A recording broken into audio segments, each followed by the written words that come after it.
Hello everyone, welcome to our channel PCB Baba. आज हम लोग सलीम उर्फ जहांगीर के बारे में पढ़ने वाले हैं, जिनका शासनकाल 1605 ईस्वी से लेकर 1627 ईस्वी तक था। जहांगीर का जन्म जो है वह 30 अगस्त 1569 को फतेहपुर सिकरी में हुआ था, जो आज के समय में उत्तर प्रदेश के आगरा में है। अकबर ने अपने बेटे का नाम सलीम रखा था, सूफी संत शेख सलीम चिश्ती के नाम पर, क्योंकि अकबर जो था, अकबर की कोई औलाद नहीं हो रही थी। इसी की वजह से वे सूफी संत शेख सलीम चिश्ती के दरबार में गए थे और सूफी संत शेख सलीम चिश्ती ने जब दुआ मांगी तो उसकी वजह से जो अकबर है उनको एक औलाद हुई और उस औलाद का नाम उन्होंने सलीम रखा। अकबर की मृत्यु के पश्चात अकबर का उत्तराधिकारी सलीम हुआ, जो 24 अक्टूबर 1605 ईस्वी को नरुद्दीन मोहम्मद जहांगीर बादशाही काजी की उपाधि धारण कर गद्दी पर बैठा।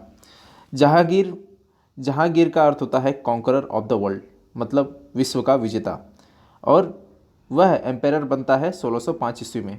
कुछ ही मंथ बाद जैसे ही उसका राज्याभिषेक होता है, राज्याभिषेक होने के बाद, कोरोनेशन होने के कुछ ही महीनों बाद, जो उसका सबसे बड़ा बेटा होता है प्रिंस खुसरू, वह अपने पिता के खिलाफ विद्रोह कर देता है। आपको मैं बता दूं, जहांगीर के टोटल 5 बेटे थे, जिनका नाम खुसरो, परवेज, खुर्रम, शहरयार और जहांदार था, जिनमें से सबसे बड़ा बेटा उनका था खुसरो।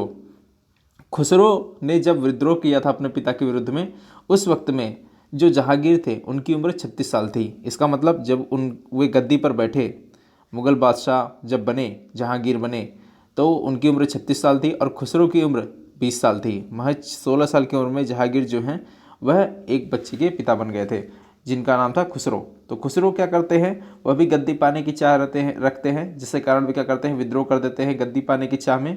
और साथ ही साथ वह कुछ सेनाओं को लेकर और उसके साथ में सिखों के 5वें जो गुरु हैं, जिनका नाम था गुरु अर्जुन देव, उनकी आशीर्वाद को लेकर वह युद्ध कर लेते हैं अपने पिता से, जहांगीर से। खुसरो और जहांगीर का बीच का युद्ध जो है जालंधर के निकट भैरावाल नामक मैदान में हुआ था, जिसमें खुसरो की हार होती है और खुसरो को आगरा फोर्ट में नज़रबंद कर दिया जाता है। लेकिन खुसरो जो है वहाँ से बच निकलता है और फिर से युद्ध करता है, और इस बार जो है खुसरो के अपोजिट में सिर्फ जहांगीर ही नहीं बल्कि खुर्रम भी, जिसको बाद में शाहजहां बोला गया, वह भी युद्ध करता है।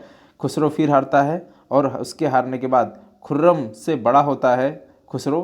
खुर्रम राजगद्दी पाने की चाह उसके अंदर पहले से रहती है, जिसके कारण वह क्या करता है, खुसरो को अंधा कर देता है। अंधा करने के कारण जो उसके पिता होते हैं जहांगीर, उनको दया आ जाती है, वह उसका बहुत सारा इलाज कराते हैं, लेकिन वह ठीक नहीं हो पाता है। अंत में खुर्रम जो है उससे ईर्ष्या रखने के कारण खुर्रम क्या करता है, कुछ लोगों को रुपए पैसे दिलाकर या फिर सिक्के दिलाकर या फिर जो भी उस वक्त में प्रचलित थी मुद्राएं, उनको देकर वह खुसरो को मरवा देता है। और इस तरह से खुसरो की कहानी ख़त्म हो जाती है। और उसके बाद जो गुरु अर्जुन देव होते हैं, सिखों के 5वें गुरु, उनको भी छोड़ा नहीं जाता, बख्शा नहीं जाता, उनको भी फांसी पर लटका दिया जाता है और उनकी जितनी भी प्रॉपर्टी रहती है उसको जब्त कर लिया जाता है। और इस घटना की वजह से जो सिख और मुग़ल के बीच का रिलेशनशिप होता है उसमें कड़वाहट आ जाती है। अब इसके बाद बात करते हैं ब्रिटिश ट्रेवलर्स। जहांगीर के शासनकाल में जो हैं अंग्रेजी लोग आए थे। सबसे पहले आते हैं विलियम हॉकिंस। विलियम हॉकिंस जो हैं वह भारत से व्यापार करने की अनुमति मांगते हैं जहांगीर से, लेकिन जहांगीर जो है उनको अनुमति नहीं देते हैं। उसके बाद आते हैं sir Thomas Roe. Sir Thomas Roe जो है, जब वे आते हैं और वे जहांगीर से परमिशन मांगते हैं भारत से I am sorry, sir Thomas Roe जब आते हैं जहांगीर के दरबार में और वह अनुमति मांगते हैं भारत से व्यापार करने की, तो जहांगीर जो है उनको अनुमति दे देते हैं। और इस तरह से अनुमति पाने के बाद 1615 ईस्वी में वह सूरत में अपनी फैक्ट्री को लगवाते हैं। अंग्रेजों की पहली फैक्ट्री सूरत में लगी थी जहांगीर के परमिशन के बाद। अब बात करते हैं लिटरेरी वर्क्स जहांगीर की।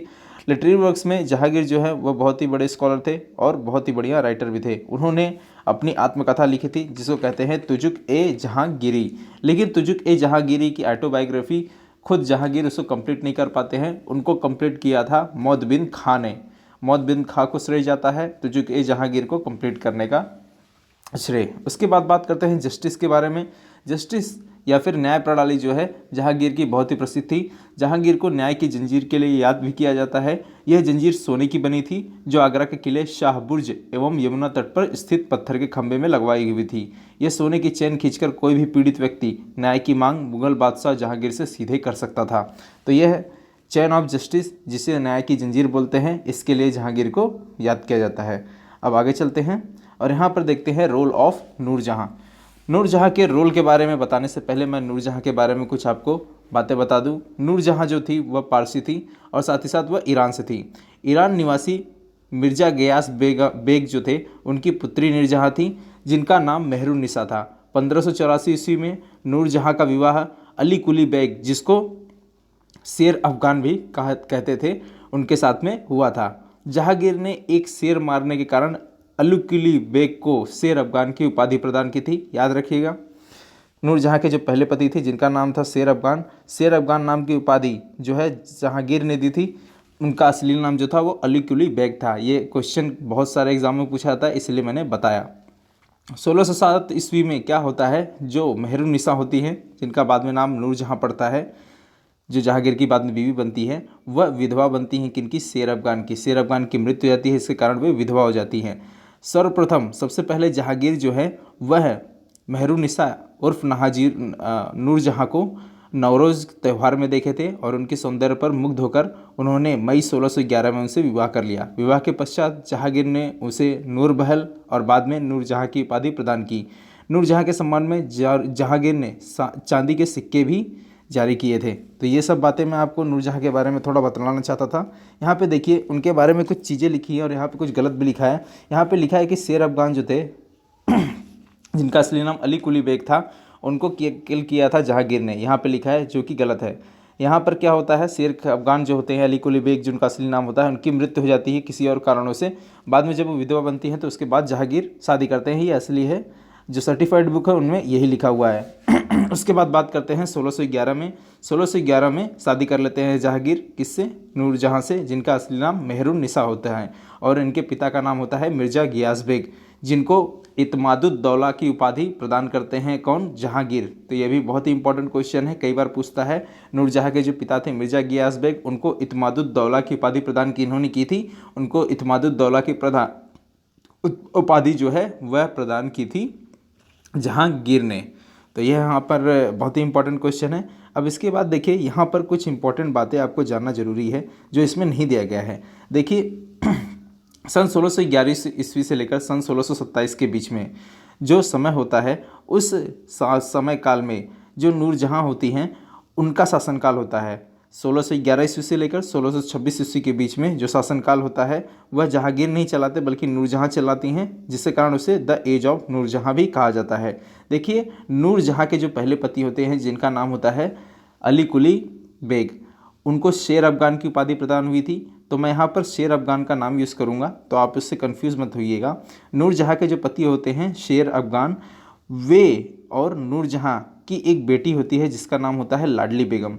और आपको मैंने पहले ही बताया कि जहांगीर के 5 बेटे थे, जिनमें से एक था शहरयार। तो शहरयार से शादी करा देती हैं नूरजहाँ अपनी बेटी की, और बेटी की शादी कराने के बाद जो जहांगीर का बेटा होता है शहरयार, वो नूरजहाँ का दामाद बन जाता है। अब नूरजहाँ जो है वह क्या होती हैं, 1611 से लेकर 1626 ईस्वी के बीच में पूरी राजसत्ता को संभालती हैं और उनके मन में लालच पैदा हो जाती है कि मैं अपने दामाद को, जो जहांगीर का बेटा है, वो चौथा बेटा उसको राजा बना दूं। और इसके कारण वो क्या करती हैं, राज दरबार में जो जहांगीर का चौथा बेटा होता है शहरयार, उसको उच्च पद पे ले जाती हैं, और जो खुर्रम जो शाहजहां बाद में बनता है उसको नीचे ले जाती हैं, नीचे की उपाधि देती हैं, नीचे का पद देती हैं, जिसकी वजह से खुर्रम क्या करता है, रिवोल्ट कर देता है, विद्रोह कर देता है। तो यहाँ पर रिवोल्ट करने के बाद क्या होता है, जो जहांगीर का सेनापति होता है महाबत खां, वह इस रिवोल्ट को प्रेस कर देता है, जिसके बाद में खुर्रम जो है बाद में अपने पिता से जहांगीर से माफ़ी का मांग लेता है और बाद में जहांगीर जो है उसे माफ़ कर देता है। तो यहाँ पर यही सब बातें होती हैं।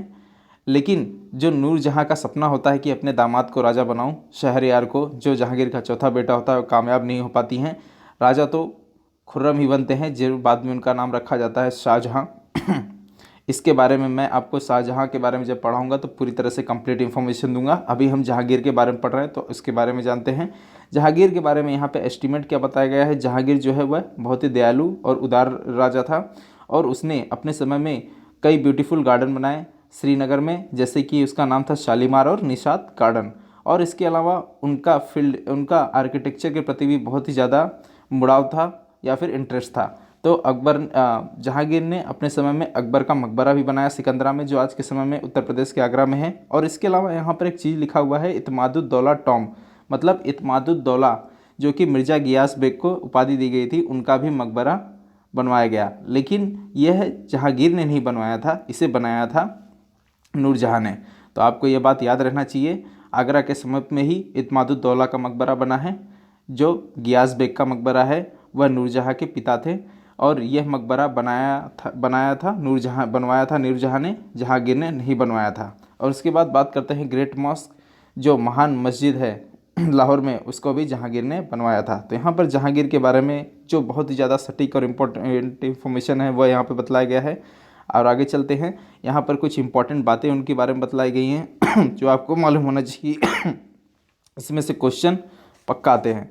पहला देखिए, 28 अक्टूबर 1627 को कश्मीर से लाहौर वापस जाते समय भीमवार नामक स्थान पर जहांगीर की मृत्यु हो गई थी और उसे शहादरा, जो लाहौर में आता है रावी नदी के किनारे, वहाँ पर दफनाया गया था। जहांगीर के मकबरे का निर्माण किसने करवाया था? नूरजहाँ ने। नूरजहाँ की माँ जो असमत बेगम थी, उन्होंने गुलाब से इत्र निकालने की विधि खोजी थी। तो इसको आप याद रखिएगा, ये कई बार एसआई के एग्ज़ाम में या फिर कांस्टेबल या फिर और भी पीएससी के एग्ज़ाम में भी पूछा गया है। नूरजहाँ जो थी वो ईरान की थी। सर्वप्रथम जहांगीर ने नौरोज़ त्यौहार के अवसर पर मेहरुन्निसा या फिर नूरजहाँ को देखा था। जहांगीर के समय को चित्रकला का स्वर्णकाल कहा जाता है, ये भी आप बात याद रखें। और जहांगीर ने जो नूरजहाँ के पिता थे, यहाँ पर जो ये बात लिखी है, जहांगीर ने जो नूरजहाँ के पिता थे गियास बेग, उनको इत्मादुद्दौला की उपाधि दी थी। और इत्मादुद्दौला का मकबरा नूरजहाँ बेगम ने बनवाया था, जो पूर्ण रूप से बेदाग और सफ़ेद संगमरमर से निर्मित है।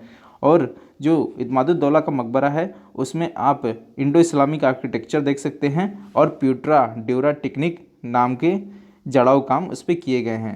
आपको इसके बारे में कंप्लीट इन्फॉर्मेशन या फिर डिटेल इन्फॉर्मेशन चाहिए तो मैंने इंडो इस्लामिक आर्किटेक्चर के ऊपर ऑलरेडी एक वीडियो बनाया है, आप उसे देखें। उसको देखने के बाद आप पूरी तरह से समझ जाएंगे इंडो इस्लामिक आर्किटेक्चर के जितने भी किले या फिर जितने भी चीज़ें बनी हुई हैं इंडिया में, उसके बारे में पूरा कंप्लीट इन्फॉर्मेशन है। यहाँ पे फिलहाल हम ये जान जाते हैं कि प्यूट्रा ड्यूरा टेक्निक क्या है। यहाँ पे लिखा है, इसमें उत्कृष्ट पद्धति के कटे व जड़े हुए तरासे एवं चमकाए हुए रंगीन पत्थरों के टुकड़ों से पत्थर में चित्रकारी की जाती है। यहाँ पर देखिए आपको प्लेट के आकार का एक गोल का आकार का एक पत्थर दिखाई दे रहा है संगमरमर का, जिसके ऊपर सुंदरता से नक्काशी की गई है। इसी को ही प्यूट्रा ड्यूरा टेक्निक कहते हैं। तो जहांगीर के बारे में बहुत सारी इंपॉर्टेंट इन्फॉर्मेशन मैंने आपको दी। आई होप कि आपके लिए लेक्चर पसंद आया होगा। तो अगर आपको ये लेक्चर पसंद आया हो तो प्लीज़ इसको लाइक शेयर एंड सब्सक्राइब करें। और मिलते हैं हम आगे और भी नए वीडियोज़ के साथ में। तब तक के लिए खुश रहें। Good bye.